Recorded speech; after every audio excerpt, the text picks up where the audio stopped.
বিশ্বনবীর আদর্শকে বাস্তবায়ন করার জন্য, কোরআনের রাজ কায়েমের জন্য যদি প্রয়োজন পড়ে, রাসূলুল্লাহর ইজ্জত সম্মান মর্যাদা টিকিয়ে রাখার জন্য প্রয়োজন যদি পড়ে জীবন দেওয়ার, মুসলমানদের জীবন দিতে হবে। ঠিক কিনা জোরে বলে? আশিকে রাসূল হতে হবে। তবে ওই ভণ্ড দেওয়াল রাইটিং মার্কা আশিকে রাসূল না, সচ্চা সঠিক আশিকে রাসূল হতে হবে। যেই আশিকে রাসূল ছিলেন সাহাবা একরাম, যে প্রয়োজনে বিশ্বনবীকে শুধু বিশ্বনবীকে ভালোবাসতেন না, বিশ্বনবীর সুন্নাহকে আঁকড়িয়ে ধরতেন না, বিশ্বনবীর জন্য সাহাবা একরাম জীবনটা পর্যন্ত উৎসর্গ করেছেন। ঠিক কিনা জোরে বলেন?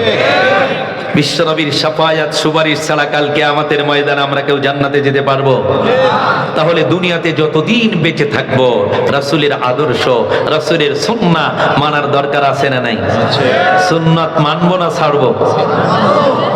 বলে কত মানুষ দাড়ি রাখবো বলে কবর দেশের প্রতীক হয়ে গেল, দাড়ি আর রাখা হলো না। ঠিক কিনা জোরে বলেন? কত মুসলমান নামাজ পড়বো বলে মসজিদে যাওয়া হলো না, আজরাইল জান কবজ করে নিয়ে গেল। আছে না নাই? দিনের লাইনে অগ্রসর হব বলে আর হলো না, আজরাইল এসে সময় আর পেল না, আজরাইল জান কবজ করে নিয়ে গেল। কাল কিয়ামতের ময়দানে আল্লাহ রাসূল শাফায়াত করবেন, তার যারা উম্মত হবে তাদের কি শাফায়াত করবেন? উম্মত ব্যতিরকে সুহকান লিমান গায়রা মিন বাদি, বলবে তুমি আমার উম্মত না, দূর হও, তুমি আমার উম্মত না। তাহলে বিশ্বনবীর আদর্শ, বিশ্বনবীর সুন্নাহ মানার দরকার আছে না নাই? সুন্নতের গুরুত্ব আছে না নাই? আমার ভাইরা, প্রিয় ভাই সব, একজন সাহাবী সুন্নতের প্রতি কতটা গুরুত্ব দিয়েছেন শোনেন আলোচনা। সাহাবীর নাম হচ্ছে সাদ সালামি। সাহাবীর নাম কি? নামটা মুখস্থ রাখবেন, সাহাবীর নাম সাদ সালামি। বিশ্বনবীর দরবারে এসে চোখের পানি ছেড়ে দিয়ে কান্না করছেন। আল্লাহ নবীর কর্ণগোচর হলো সাদ সালামির কান্নার ধ্বনিটা। বিশ্বনবী এসে বললেন, মা ইউফকে গায়া সাদ, ও সাদ কি জন্য তুমি কান্না করছো? তোমার অন্তরে কি ব্যথা, কি যন্ত্রণা অন্তরে নিয়ে আমি নবী মুহাম্মাদের দরবারে এসে কাঁদছো, কান্নার কারণটা বলো ওপেন ভাবে। হযরতে সাদ সালামি বলতে লাগলেন, আসলামতু ক্বাবলা নাজলিস ফি হাজাল মাজলিসি বিসামানিয়াতি আশহুর। আজ থেকে দীর্ঘ 8টি মাস পূর্বে আপনার এই দরবারে হাজির হয়ে রক্ত ঝরা তাওহীদের কালেমা জবান থেকে উচ্চারণ করে ইসলামের সুশীতল ছায়ার নিচে আমি আবদ্ধ হয়েছি, অর্থাৎ মুসলমান হয়েছি। কয় মাস পূর্বে? 8 মাস পূর্বে আমি ইসলাম কবুল করেছি। ইয়া রাসূলুল্লাহ, এই 8টি মাস আমি অতিবাহিত করে দিয়েছি, আপনার সুন্নতের খেলাফ কোনো কাজ আমি করি নাই। প্রত্যেকটা সুন্নাহকে পালন করেছি, সুন্নাত মতো জীবন গঠন করেছি। তবে হুজুর কান্না করার কারণ হলো এই 8টি মাস যাবত একটা সুন্নতের খেলাফ কোনো কাজ করি নাই, খেলাফে সুন্নতের সাথে আমি সম্পৃক্ত হই নাই। প্রত্যেকটা সুন্নতকে আঁকড়িয়ে ধরে আমার জীবনটা আমি গঠন করার চেষ্টা করেছি সুন্নাহ মতো। তবে হুজুর 8টি মাস অতিবাহিত করেছি, একটা সুন্নত পালন করার আপ্রাণ চেষ্টা চালিয়েছি, সর্বোচ্চ চেষ্টা করা সত্ত্বেও একটা সুন্নত ছুটে গিয়েছে, পালন করা সম্ভব হয় নাই। কয়টা সুন্নত? এই একটা সুন্নত পালন করার জন্য আমি সর্বোৎকৃষ্ট চেষ্টা করেছি, চেষ্টার ত্রুটি করি নাই, কিন্তু সম্ভব। কয়টা সুন্নত? একটা মাত্র সুন্নত ছুটে গিয়েছে। এই যে একটা সুন্নত ছুটে গেল, চেষ্টার ত্রুটি করি নাই, সর্বোচ্চ চেষ্টা করা সত্ত্বেও ছুটে গিয়েছে। এই কারণে আমার অন্তরের ভিতরে জাহান্নামের ভয় ঢুকেছে। না জানি কাল কিয়ামতের ময়দানে আল্লাহর বানানো কঠিন জাহান্নামের আগুনে আমাকে নিক্ষিপ্ত হতে হওয়া লাগে কিনা, জাহান্নামে নিক্ষিপ্ত হতে হয় কিনা। একটা সুন্নত ছুটে যাওয়ার কারণে সাহাবীর অন্তরের মধ্যে ভয়। সাহাবীর অন্তরের মধ্যে কি ভয়?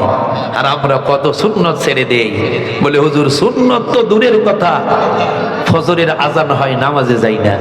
এমন মুসলমান এখানে আছে না নাই? আছে না নাই?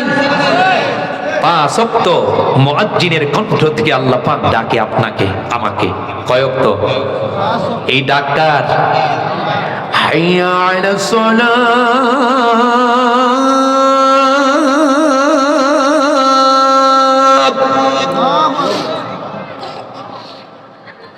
হাইয়া আলাস সালাত।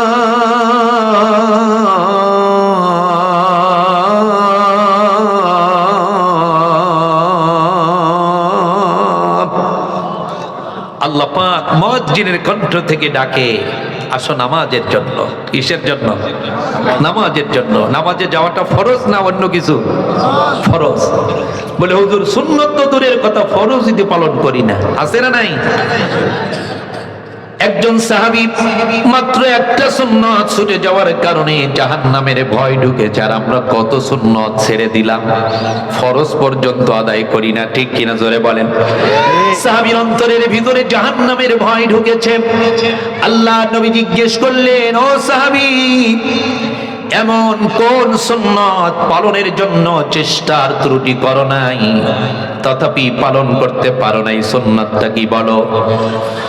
সাদ সালামি বলে, ইয়া রাসূলুল্লাহ, ইয়া হাবিবাল্লাহ, সুন্নাতটা হলো আপনি বলেছেন আন-নিকাহু মিন সুন্নতি, বিবাহ করাটা আপনার সুন্নাত।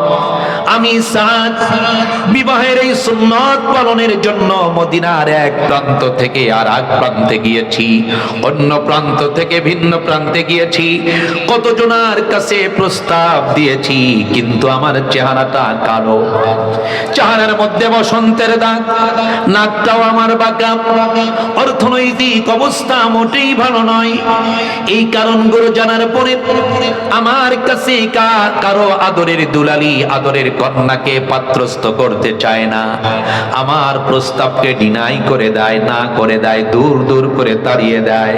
8টি মাস যাবৎ মদিনার এক প্রান্ত থেকে অপর প্রান্তে, ভিন্ন প্রান্ত থেকে অন্য প্রান্তে বিবাহের জন্য চেষ্টা চালিয়েছি, কিন্তু এই বিবাহ করাটা সুন্নত, এই সুন্নত পালন করা আমার পক্ষে সম্ভব হয় না। এই জন্য জাহান্নামের ভয় ঢুকেছে। না জানি কাল কিয়ামতের ময়দানে আমাকে জাহান্নামে নিক্ষিপ্ত হতে হওয়া লাগে কিনা। আল্লাহ নবী বললেন, সাদ রে, তুমি নিজে চেষ্টা করেছো, পারো নাই, আমি মুহাম্মদ একটু চেষ্টা করে দেখি। আল্লাহু আকবার। আল্লাহ নবী বললেন, ইযহাব ইলা আমর বিন ওহাব, যাও তুমি ওই আমর বিন ওহাবের বাড়িতে চলে যাও। আমর বিন ওহাবের সুন্দরী কন্যার প্রস্তাব নিয়ে আমার পক্ষ থেকে তুমি আমর বিন ওহাবের ঘরের দরজার সামনে দাঁড়িয়ে যাও। আমি মুহাম্মদ আমর বিন ওহাবের সুন্দরী কন্যার পাত্র হিসাবে তোমাকে আমর বিন ওহাবের বাড়িতে পাঠিয়ে দিলাম, যাও প্রস্তাব নিয়ে। সাদ সালামি কাল বিলম্ব করলেন না, দেরি করলেন না, তীব্র বেগে চলে গেলেন আমর বিন ওহাবের বাড়িতে। ঘরের দরজার সামনে দাঁড়িয়ে সালাম দিলেন, আসসালামু আলাইকুম ইয়া আহলাল বাইত। ঘরের ভিতর থেকে আমর বিন ওহাব সালামের জবাব দিলেন, দরজাটা ওপেন করে দিলেন, আহলান সাহলান বলে ঘরে বসতে দিলেন।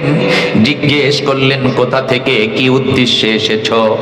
সাদ সালামি বললেন, আমি এসেছি, আমাকে পাঠিয়েছে রাহমাতুল লিল আলামিন, আমি এসেছি রাহমাতুল লিল আলামিনের দরবার থেকে আপনার কাছে বিশেষ একটি পয়গাম নিয়ে। কি নিয়ে? একটি পয়গাম নিয়ে। আর সেটি হচ্ছে, যাওয়াজানি রাসূলুল্লাহ সাল্লাল্লাহু আলাইহি ওয়াসাল্লাম।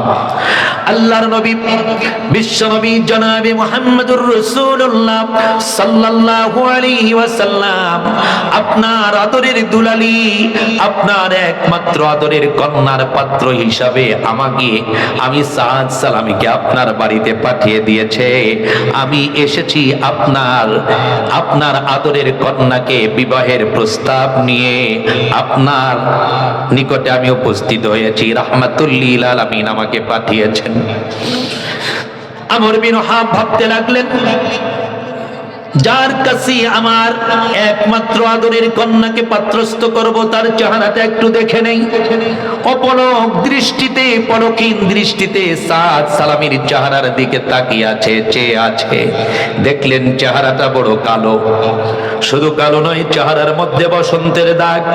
শুধু বসন্তের দাগ নয়, নাকটাও বাঁকা। অর্থনৈতিক অবস্থার ব্যাপারে জিজ্ঞেস করে অবগত হলেন, টাকাও নাই, পয়সাও নাই, সম্পদ বলতে কিছুই নাই। ভাবতে লাগলেন, অন্তত টাকা নাই, পয়সা নাই, চেহারাটা যদি সুন্দর হতো, না দুষ্ণুদুষ হতো, তাগড়া যুবক হতো, আকর্ষণীয় যুবকের চেহারা যদি তার হতো, তাহলে টাকা নাই, পয়সা নাই, তাতে কি আমার একমাত্র আদরের কন্যাকে তার কাছে পাত্রস্থ করতাম, বিবাহ দিতাম। আবার চেহারাটা ভালো নয়, ঠিক আছে, অর্থনৈতিক অবস্থাটা যদি ভালো হতো, আমার একমাত্র আদরের কন্যাকে তার কাছে পাত্রস্থ করতাম, কিন্তু তার তো কোনো সাইটি নাই। এই ভাবনাটা ভেবে আমর বিন ওহাব বলে দিলেন, ফারাদ্দাহু রাদ্দান কবিহা, অপমান করে, অপদস্থ করে, না না, তোমার মতো ছেলের কাছে, তরুণের কাছে আমার একমাত্র আদরের কন্যাকে আমি বিবাহ দিতে চাই না। দূর দূর করে তাড়িয়ে দিলেন। হাদিস শরীফের এবার ফারাদ্দাহু রাদ্দান কবিহা, অপমান করে তাড়িয়ে দিলেন, না, ডিনাই করলেন প্রস্তাবকে। সাদ সালামী চোখে পানি নিয়ে, অনেক কষ্ট নিয়ে, কাঁদতে কাঁদতে আবার বিশ্বনবীর দরবারে হাজির। আবার বিশ্বনবীর কর্ণগোচর হলো সাদ সালামীর কান্নার ধ্বনি। আল্লাহ নবী আবার জিজ্ঞেস করলেন, মা ইউফকিকা ইয়া সাদ, ও সাদ আবার কেন কান্না করছো? সাদ বলে, ইয়া রাসূলুল্লাহ, একই অবস্থা অন্যদের কাছে গেলে যে অবস্থা হয়, আমর বিন ওহাব ফারাদ্দাহু রাদ্দান কবিহা, অপমান করে, অপদস্থ করে আমাকে দূর দূর করে তাড়িয়ে দিয়েছে। আল্লাহর নবী জনাবে মুহাম্মদুর রাসূলুল্লাহ সাল্লাল্লাহু আলাইহি ওয়াসাল্লাম সাদ সালামীর চোখের পানি রাহমাতুল লিল আলামিন নিজের হাত দিয়ে মুছে আর সান্ত্বনা দেয়, সাদ রে তুই কাঁদবি না। আল্লাহু আকবার। ও সাদ তুই কান্না করবি না, তোর চোখের পানি আমি মুহাম্মাদের হৃদয়ে সয় না, তোর চোখের পানি আমার হৃদয়ে সয় না, সাদ তুই কান্না করবি না। বিশ্বনবী নিজ হস্ত দিয়ে সাদ সালামীর চোখের পানি মোছে আর সান্ত্বনা দেয়, সাদ তুই কান্না করবি না। এদিকে আমর বিন ওহাবের বাড়িতে কাণ্ড ঘটল। কার বাড়িতে? আমর বিন ওহাব অর্থাৎ মেয়ের বাড়িতে, মেয়ের বাবার বাড়িতে। কি কাণ্ড? আমর বিন ওহাবের কন্যা ছিল বড় লাজুক, বড় আমলি, মুআদ্দাবা মেয়ে, লজ্জাশীল। এমন মেয়ে আছে না নাই? দেখবেন যে সমস্ত মেয়েদের হায়া বেশি, লজ্জা বেশি, শরম বেশি, লাজুক, বিবাহের প্রস্তাব এসেছে কার সাথে? নিজের বান্ধবীদের সাথেও শেয়ার করতে লজ্জা পায়। ঠিক কিনা ধরে বলেন? মা বাবা তো দূরের কথা, নিজের বান্ধবীর কাছে বলবে যে আমার বিবাহের প্রস্তাব এসেছে, এটাও লজ্জা বিষয় মনে করে, বড় লাজুক যারা। ঠিক কিনা? আমর বিন ওহাবের কন্যা ছিল বড় লাজুক প্রকৃতির মেয়ে। কান লাগায় শুনতেছিলেন আমার সাথে কার প্রস্তাবটা এসেছে, ছেলেটা ভালো কিনা, দাড়িওয়ালা কিনা, ঠিক কিনা? আর আমাদের সমাজে অনেক মেয়ে আছে, ভার্সিটির ছাত্রী, সবাই না, দুই একজন এরকম আছে না নাই? আছে। বিবাহের আগেই সব কাম সারা। ঠিক কিনা জোরে কর? হায়া লজ্জা বলতে কিছুই নাই। বিবাহের প্রস্তাব আসলে বাবার সামনে ডাইরেক্ট উপস্থিত হয়ে, আব্বা শুনেছি আমার বিবাহের প্রস্তাব এসেছে, ছেলেটা হ্যান্ডসাম কিনা, ব্যবসা ভালো কিনা, টাকা পয়সার মালিক কিনা, নানা কথা জিজ্ঞেস করে। আর যেই সমস্ত মেয়েরা, মেয়েদের হায়া আছে, লজ্জা আছে, লাজুক, আল্লাহওয়ালি, দিনের বুঝ অন্তরে আছে, তারা জিজ্ঞেস করে দাড়িওয়ালা কিনা। ঠিক কিনা ধরে বলে? কেননা দাড়ি ছাড়ার কাছে তো যাইতামই না।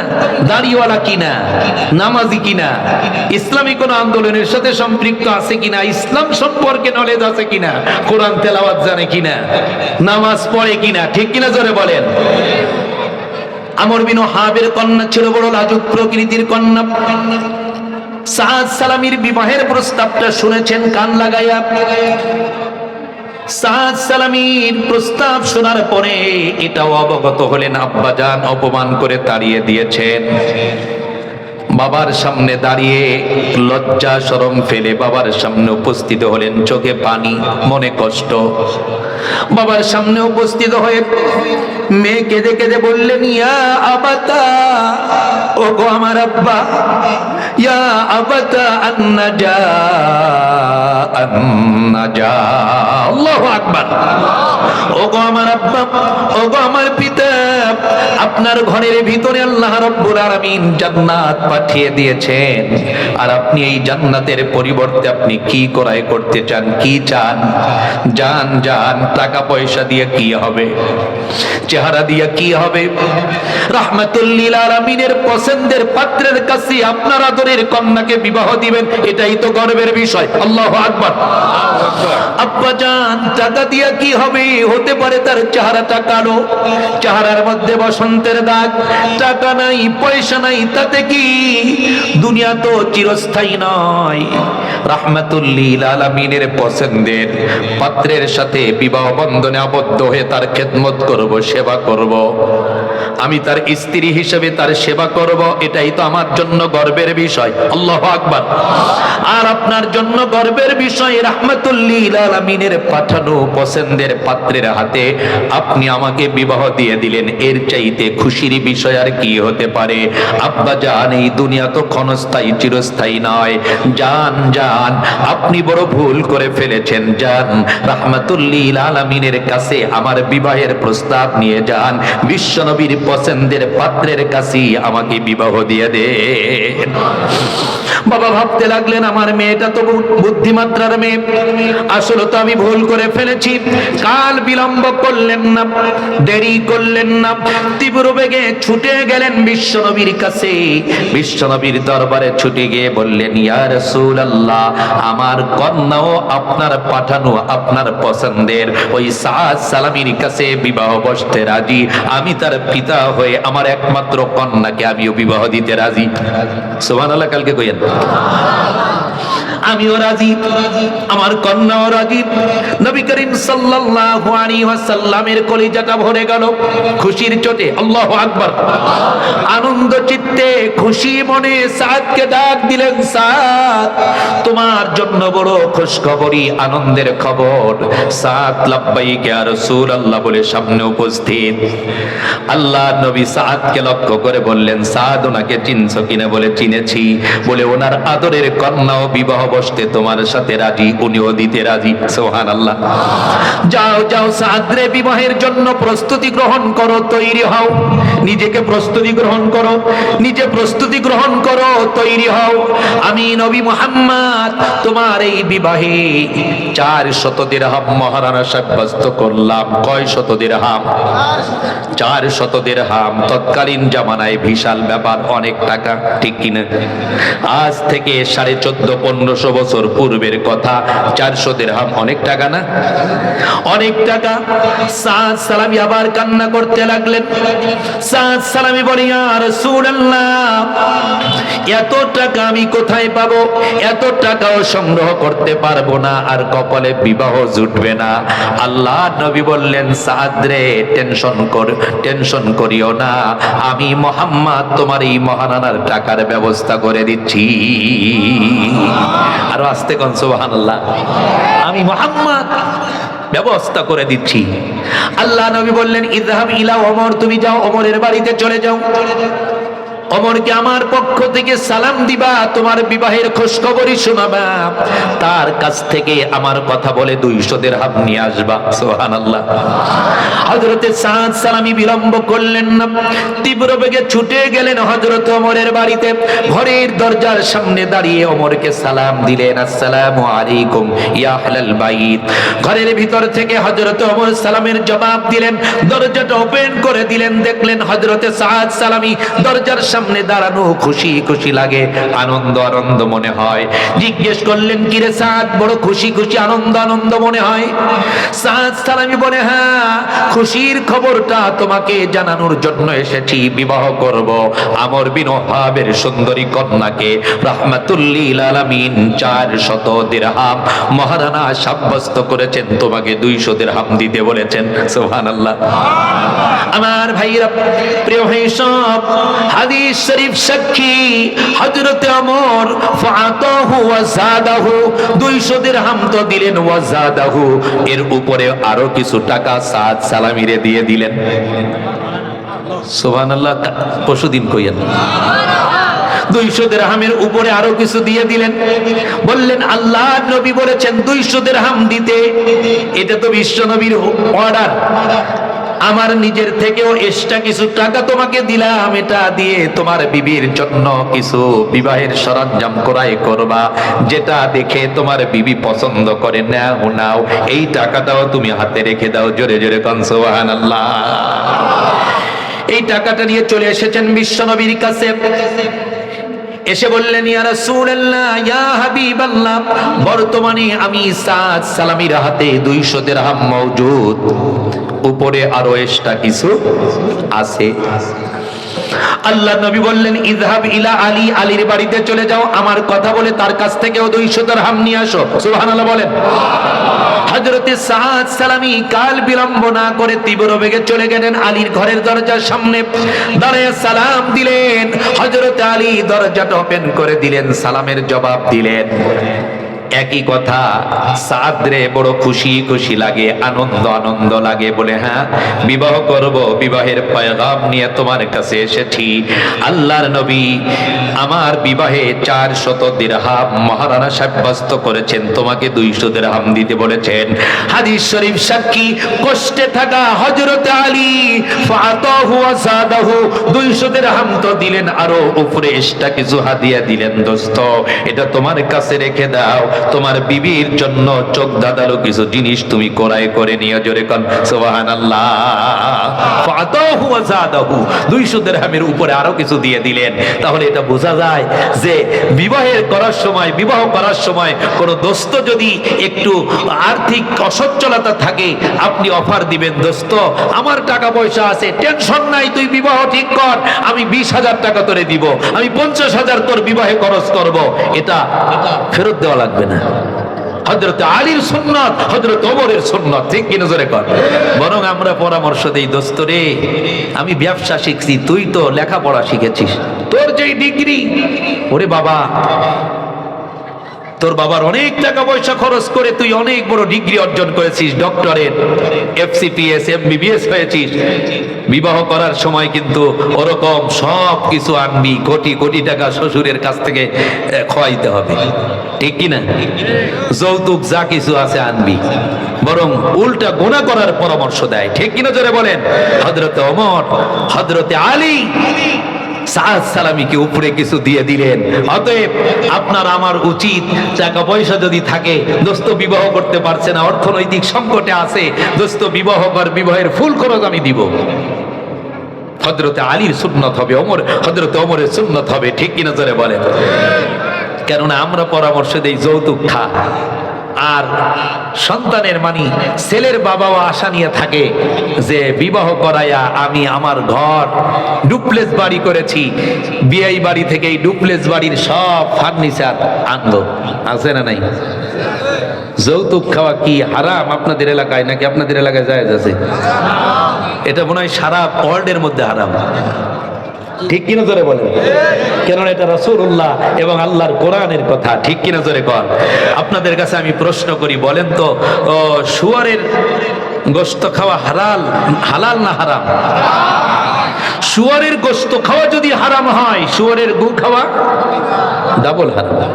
শুয়ারের গু খাওয়া, শুয়ার বোঝেন তো, জঙ্গলি চেনেন তো, শুয়ারের গু খাওয়া ডাবল হারাম হলে অনুরূপ যৌতুক খাওয়া ডাবল হারাম, ঠিক কিনা জোরে কর।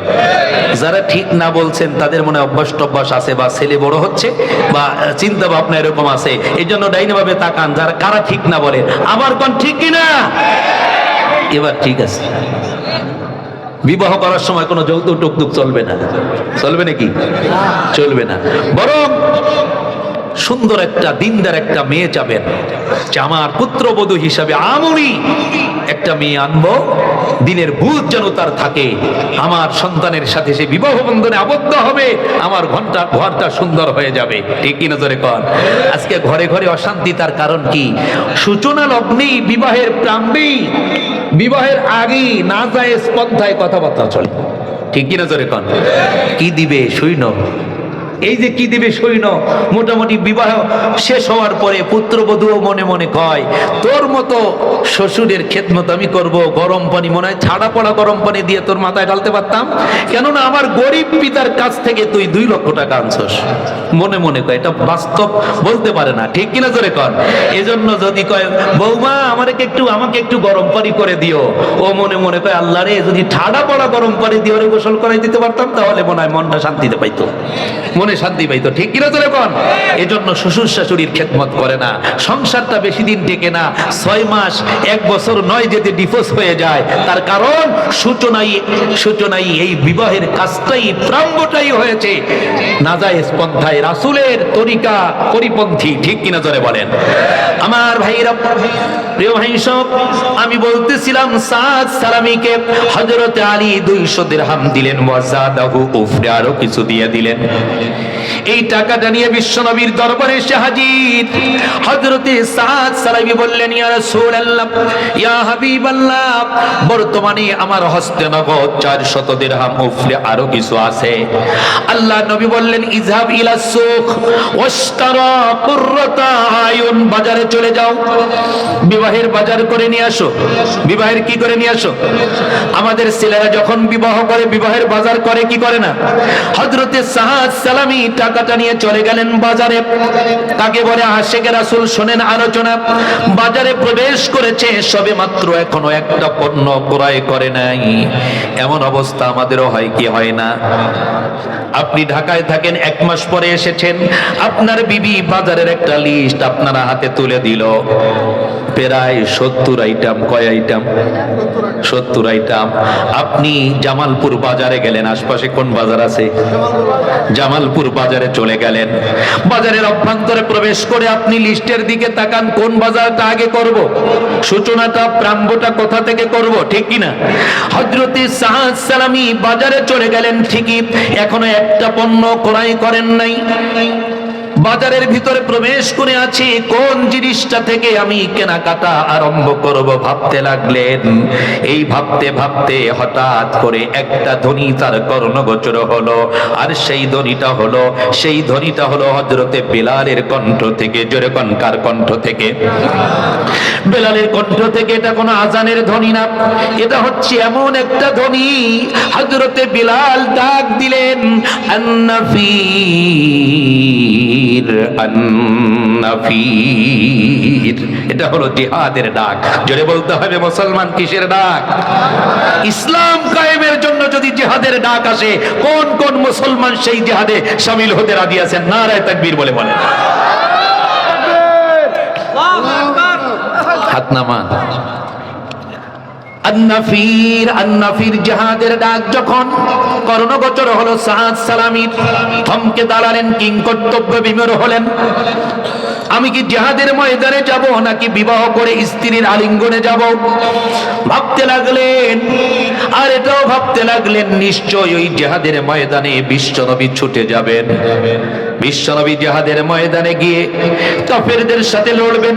কাফেররা বিশ্বনবীকে লক্ষ্য করে তীর নেজা বল্লমের আঘাত ছুড়বে, আর রাসূলের শরীর ক্ষত বিক্ষত হয়ে রাসূলুল্লাহর শরীর থেকে রক্ত ঝরবে।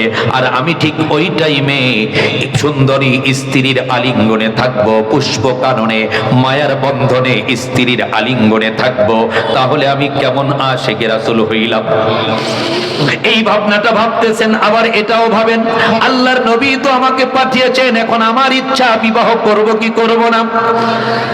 হঠাৎ করে ভাবনা আসলো, না না, যেই টাইমে বিশ্বনবীর শরীর থেকে রক্ত ঝরবে কাফেরদের তীর নেজা বল্লমের আঘাতে, আর আমি সুন্দরী রূপসী স্ত্রীর আলিঙ্গনে থাকবো, মায়ার বন্ধনে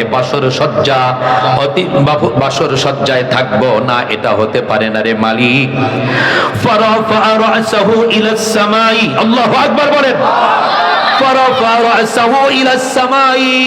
আসমানের দিকে তাকালেন, আসমানের দিকে তাকায়া চোখের পানি ফেলে বলতে লাগলেন, হায় মালিক, হায় আমার মালিক, হায় আমার রব, বিবাহের দরকার নাই, আশিকে রাসূল হয়ে বিশ্ব নবীর সাথে জিহাদের ময়দানে আমি শামিল হয়ে যাব। হযরতে সাদ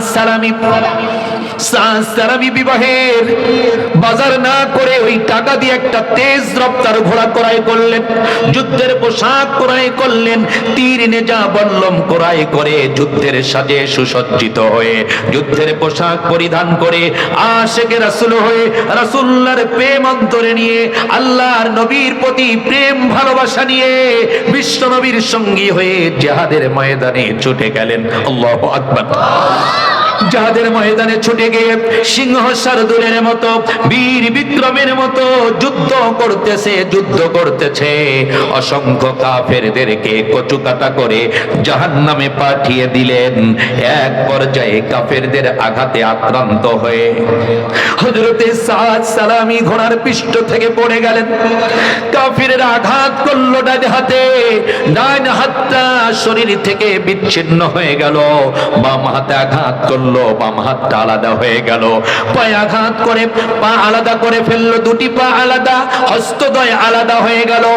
এক পর্যায়ে জাহাদে গিয়ে এক পর্যায়ে তরবারিটা উপরের দিকে দাঁত দিয়ে কামড়িয়ে শানিত করে রেখে দিয়েছেন, এই উদ্দেশ্য নিয়ে আমার কোন মুসলমান যোদ্ধা সে এসে যেন তরবারিটা ধরতে পারে। কিন্তু ধরার পূর্বেই কাফেররা সাদ সালামির মাথায় আঘাত করে মাথাটা দেহ থেকে আলাদা করে দিল। শাহাদাতের অমীয় সুধা পান করে জিহাদের ময়দানে নিথর দেহটা পড়ে আছে, শাহাদাতের অমীয় সুধা পান করে জীবনটা চলে গেল, নিথর দেহটা জমিনে পড়া।